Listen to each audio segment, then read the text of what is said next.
Olá, pessoal. Vamos aqui para nossa primeira sessão. Hoje a gente vai falar sobre o filme A Filha Perdida.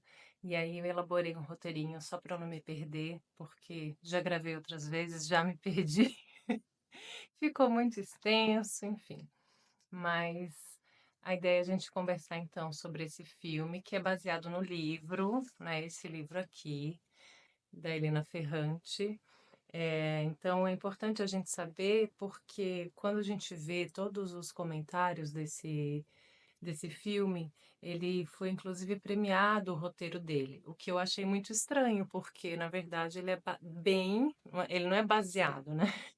É exatamente a história que está aqui no livro. O que não tira o brilho do filme, porque é um filme belíssimo, os atores são excelentes, a direção é muito boa. Então, eu primeiro assisti o filme e depois eu li o livro. E eu fiquei muito encantada com o espetáculo que é esse filme. É um filme muito forte, e acho que isso também é um papel da arte, né? Trazer aí alguns incômodos.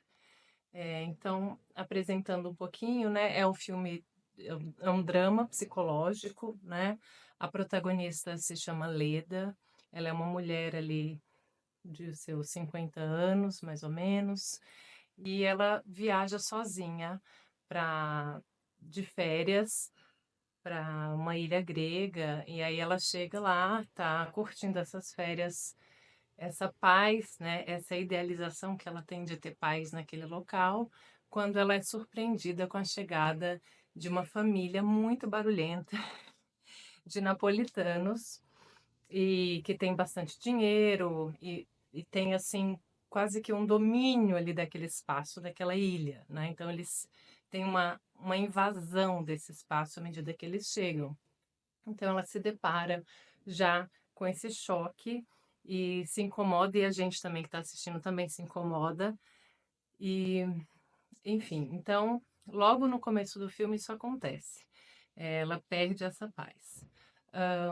A solidão que ela escolheu, né, ter naquele momento ali da vida não é respeitada, porque não só ela tem que dividir o espaço, como ela tem que dividir o silêncio, né? Então, tudo isso que faz parte daquela escolha dela se frustra na medida em que essas pessoas chegam.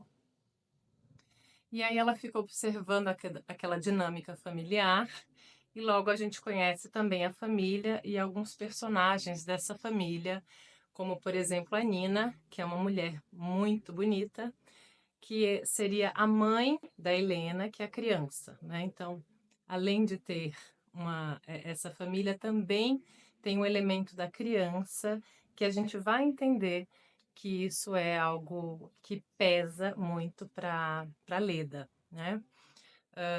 Então, eles estão ali na praia e logo a Helena, que é a criança, se perde e isso vira um caos, porque as pessoas todas começam a procurar e é uma praia, então existe ali um desespero, uma urgência de encontrar essa criança. É, a, logo ela encontra, né? A Leda encontra a Helena e, e as coisas voltam a paz ali volta a existir, mas a boneca da Helena sumiu, né? Então existe ali a menina passa a chorar pela perda da boneca. E naquele momento as pessoas ali se acalmam porque, ufa, né? Foi um alívio ter achado a menina, a boneca é só um detalhe. E logo a gente entende que, na verdade, quem tinha pegado a boneca era a Leda, né? Então, o que que é essa apropriação desse objeto da boneca? A gente vai, então, primeiro, na cena que a Helena se perde, é o primeiro momento do flashback da Leda, que ela mergulha no passado e nas lembranças, porque ela também perdeu uma filha na praia por um momento. E aí a gente entende esse passado tão presente na vida da Leda, né? Passa a ser algo muito presente. E o desespero dela, ela tem empatia por essa mãe, né? Pela Nina, justamente pelo desespero que ela passou naquele momento.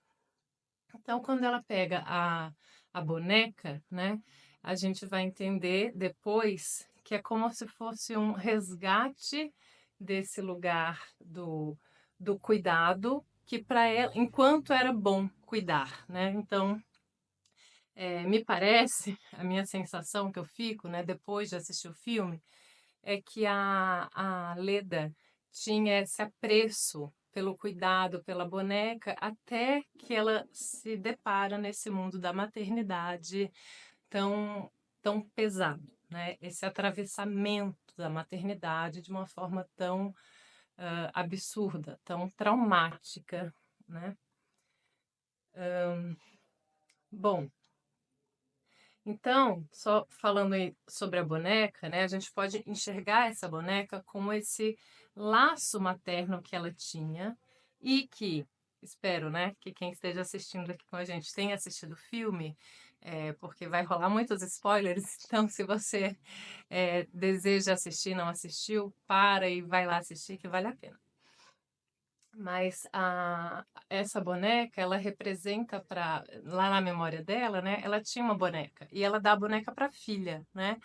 E o que que a filha faz quando ela ganha a boneca da mãe? Uma boneca que era muito importante para a mãe. Então, ela dá essa boneca para a filha como algo muito caro e muito especial. E o que que ela faz? A criança destrói a boneca, né? A criança rabisca a boneca, que a gente pode enxergar de uma maneira lúdica, né? Essa coisa de cortar o cabelo da boneca, de rabiscar a boneca, mas que também existe ali nessa relação um componente de raiva, né, entre mãe e filha e filha e mãe. E que isso é algo muito humano, né? Então acho importante a gente também desmistificar e desromantizar a maternidade nesse lugar. Tanto da mãe para a filha quanto da filha para a mãe, né? A criança pura, a criança ingênua. Então existem comportamentos que são assim, mas existem comportamentos que são destrutivos. Então, ela fica arrasada, né, quando ela percebe que a menina destruiu a boneca dela.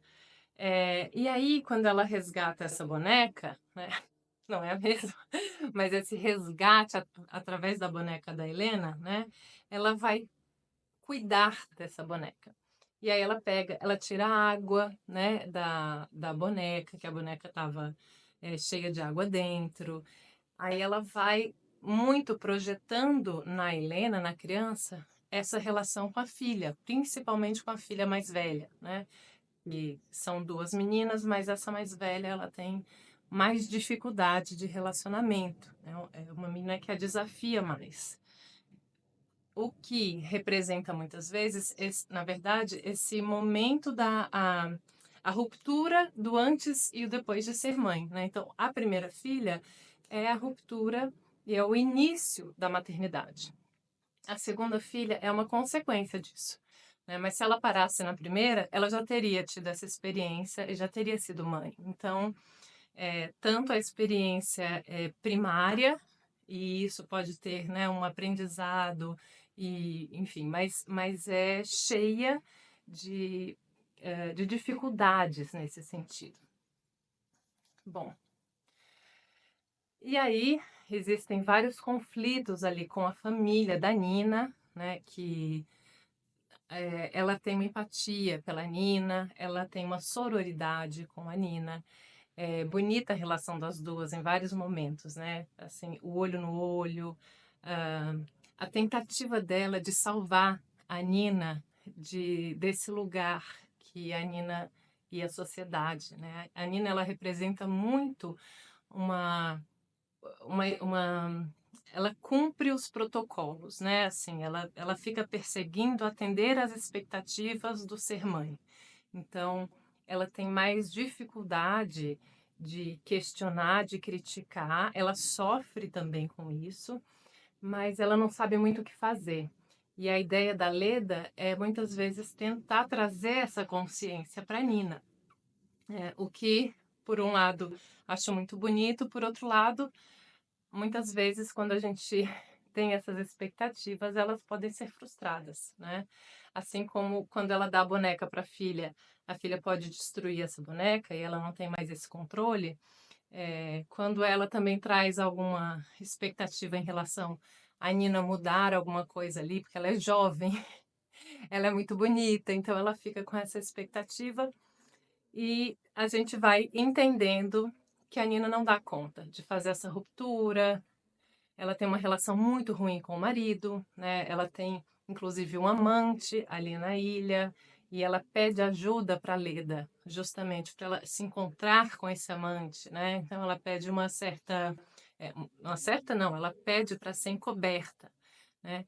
E quanto a isso, não tem problema, né? A Leda cede ali o apartamento. Mas quando ela entende que aquilo não vai transformar a relação da Nina com essa família, ela não vai fazer nenhuma quebra, ela se decepciona, ela se frustra, e aí existe esse corte, né? Esse limite que chega, né? Ela fala assim, tipo, não quero mais, então, ceder esse espaço, se é só para isso, não faz sentido para ela, né? E aí a gente fala aqui entre cenas e sentidos por conta dessa nossa existência que é baseada, é necessário que haja sentido, né? Então, o sentido na nossa existência alimenta a nossa vida. E a partir do momento em que ela vê que aquilo não faz sentido, ela também não vê sentido em continuar aquela relação ali com a Nina. Bom, então, isso agora já indo caminhando aí para o fim, assim, né, do filme, é, tem essa relação que ela se encontra com a Nina, né? Só para contextualizar, tem a cena lá do chapéu, do alfinete, né? Que ela está, a Nina está usando um chapéu com alfinete. E aí, nesse momento que ela entra na casa da Leda, que ela vê, que a Leda, desculpa, entrega a boneca para ela, não é na casa da Leda, desculpa. Mas no momento em que elas se encontram e que, justamente por elas estarem muito próximas, a Leda resolve falar que ela tinha guardado a boneca, né? Sequestrado, raptado a boneca. E aí ela resolve falar isso, entregar e devolver a boneca. Então ela se prepara para esse momento. E a Nina não dá conta, né? Quando ela entende que a Leda tinha, desde o começo, estado com a boneca da filha e a filha tinha ficado doente, né? Teve toda uma situação, e ela se manteve, ela teve N oportunidades de reparar esse erro antes. Então, quando ela decide reparar, já é muito depois do que talvez, né, a Nina perdoasse, se fosse algo lá atrás. Mas ela sustentou aquele roubo da boneca, e aí nessa decepção, a Nina acaba enfiando esse alfinete na barriga da Leda. É uma cena muito dramática e a Leda vai, enfim, né, sai dali, porque ela já tá indo embora, pega o carro, dirige e liga, né, telefona para as filhas nesse momento, que fica um final ambíguo, né? Então, o que que acontece depois? A gente não sabe. Eu particularmente gosto quando os filmes fazem isso, né? A gente fica meio sem saber e aí você vai interpretar do jeito que você acha mais que faz mais sentido para você, né? Na minha concepção, ela morreu, né, ali. Ali na praia, naquela ligação, ela liga em paz, né? Então, pela primeira vez, ela fala com as filhas já adultas. Ela tem uma ligação, uma chamada que ela tá tranquila, ela sai do sofrimento dela e simplesmente é mãe naquele momento daquelas meninas, das filhas, né? Então, na hora que ela faz isso, a gente percebe uma fala muito mais leve, né? E aí, existe a interpretação de que a partir de toda aquela experiência, né, aquilo mudou a Leda e mudou a forma dela se relacionar com as filhas, justamente pela possibilidade de ver num outro ângulo. E a minha interpretação é que a Leda, ela encontra paz justamente porque ela sabe que ela não vai mais precisar lidar com aquilo tudo, né? Então, ela finalmente consegue falar com as meninas de uma maneira leve. Bom, o que que esse filme traz então, né? Esse, o que que esse filme fala de maternidade, óbvio, né? O título, A Filha Perdida, para mim, né, a filha perdida seria ela própria, Leda, né? Eu faço essa análise porque, no meu ponto de vista, quando a gente tem filhos, a gente tem muito essa questão que vai ser transgeracional, ou seja, avó, mãe, filha, né? E assim sucessivamente. Algumas coisas são nossas, mas muitas coisas são transgeracionais, atravessam as gerações. E aí, quando ela está lembrando do passado, em alguns poucos momentos, a gente entende que a relação dela com a própria mãe era péssima. E aí fica um questionamento, né, que é como a gente pode ser uma mãe, uma boa mãe, da onde a gente vai tirar amor sem ter recebido amor? É possível? É possível, mas é muito mais difícil, porque eu não tenho aquele referencial, então eu vou ter que criar a partir de algo que não existe, e muitas vezes isso vai sair muito torto, que é o caso da Leda com as filhas.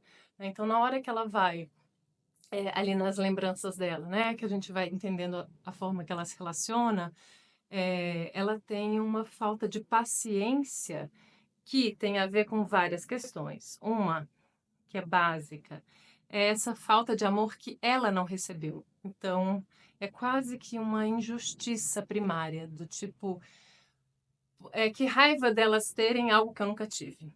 E isso é humano, mas exatamente porque isso é muito ambivalente, né? Então, os sentimentos humanos, eles não são puros, exclusivos e lógicos.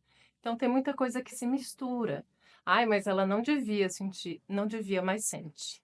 Isso é algo que é muito importante a gente entender. Os nossos sentimentos através dessa lente. Algumas coisas são incompreendidas, né? Incompreensíveis. E isso é muito difícil, porque quando não tem uma explicação lógica, muitas vezes a gente não aceita, né? A gente precisa da lógica para aceitar. E a gente vai vendo essas coisas, né? Essas cenas e essa mistura de sentimentos. Então, para mim, acho que as cenas muito marcantes desse filme, a cena da casca de laranja, né? Quando ela está ali fazendo aquela tirando a casca da laranja completa e a menina pede aquilo e tem uma mistura de afeto, porque é o momento em que a mãe está com elas, né? Conectada, presente com elas. Fazendo essa brincadeira. E aí você vê o quanto que aquilo passa de um lugar que é gostoso, que é agradável, para um lugar que pode ser um jogo de poder, quando a menina fala: faz a casca de laranja para mim. Né? Então, a forma que ela fala, do jeito que ela fala e como a mãe está naquele momento que ela ouve aquilo, faz aquilo não ser mais lúdico e não ser mais afetivo, ser algo de um jogo de poder, de um desafio, né? Então, é importante a gente entender isso, né? As crianças, eventualmente, elas vão ser desafiadoras, mas além da criança ser desafiadora, tem como eu estou para ouvir este desafio. Então, eu posso ouvir isso de uma maneira do tipo, ai, não, agora eu estou cansada, né? Mas eu não estou tão cansada. Então, ainda consigo explicar para ela por que que eu não consigo fazer naquele momento. E tem um momento que é uma sobrecarga, né? A sobrecarga materna, ela faz isso. É um esgotamento mental que eu não consigo, às vezes, expressar pacientemente, explicar que eu tô cansada. Eu apenas tenho raiva. Raiva dela ter pedido isso, raiva de ter que cuidar das filhas, né? Então, é o tempo inteiro essa coisa dúbia. O filme é muito tenso, então, para mim, tem essa cena. A cena que a menina também pede o beijinho no dedo, que ela se machucou, né? E aí a mãe nega, né? Nega esse beijo. E aí, para quem não tem filhos, né? Conversando com algumas amigas sem filhos, eu lembro que foi muito chocante. Meu Deus, que mãe má, né? Como que nega um beijinho no dodói? Mas é isso. Tem um lugar que é de uma sobrecarga que talvez seja preciso estar ali para entender aquilo, né.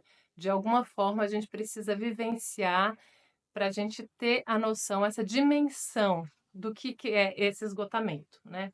E essa questão também da maternidade, nesse lugar de preciso abrir mão de muitos papéis que eu tinha antes de ser mãe para ser só mãe, né. Então quando você vai abrindo mão do desejo, acadêmico, que é o caso da Leda, né, ela tem, né, uma vivência acadêmica, profissional muito forte, e aquilo alimenta a vida dela. Então, na hora que ela está tentando ler, escrever, e as meninas brigando, e as meninas chamando ela, isso tudo vai sufocando, né, sufoca a Leda, sufoca a gente que está assistindo, então é um filme muito sufocante. Essa é a terceira vez que eu gravo esse vídeo, e eu percebi que todas as vezes que eu gravo, eu vou ficando sufocada. E aí eu entendo que é justamente porque eu tô lembrando de um filme que é muito tenso, né. Enfim, a Leda consegue se, lutar pelo desejo dela, que é ali, né, o mais pulsante naquele momento é a vida acadêmica, é a vida profissional, e ela entrega as filhas para o pai. E tem uma cena muito interessante, que é a cena dos andarilhos ali que eles se encontram, e tem esse choque também que a gente percebe ali do que é permitido ao homem, né, mesmo sendo pai, e o que é permitido à mulher sendo mãe.